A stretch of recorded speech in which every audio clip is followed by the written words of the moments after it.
Қазақстан Республикасы Ақпарат және қоғамдық даму министрлігінің қолдауымен азаматтық бастамаларды қолдау орталығы коммерциялық емес акционерлік қоғамның мемлекеттік грант аясында біргеміз білім жалпыұлттық жобасы жүзеге асырылуда. Жобаның бір бағыты ауыл мектептерінде оқитын оқушыларды ұлттық бірыңғай тестілеуге дайындауға арналған.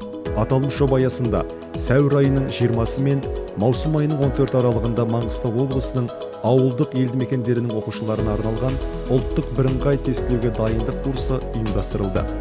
Курсқа Маңғыстау облысының ауылдық елді мекендерінде оқитын әлеуметтік жалпы саны 200 оқушы, оның ішінде көп балалы отбасылардан 112, асыраушысынан айырылған 38, мүмкіндігі шектеулі 4 және аз қамтылған отбасылардан 46 оқушы қатысты. Оқушыларға міндетті және бейіндік пәндер бойынша видео сабақтар дайындалып, Google Classroom платформасына жүктелді. Міндетті пәндер: оқу сауаттылығы, математикалық сауаттылық, Қазақстан тарихы.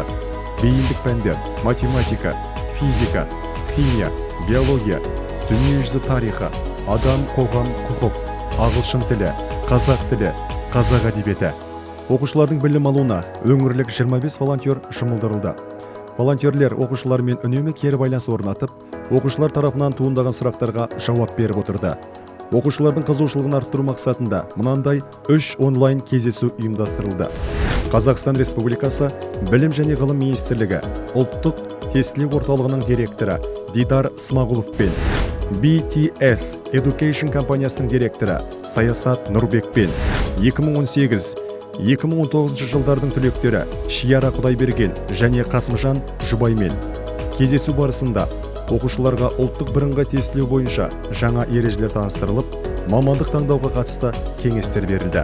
Курсқа қатысқан оқушылар ұлттық бірыңғай тестілеуде жоғары нәтижеге қол жеткізді.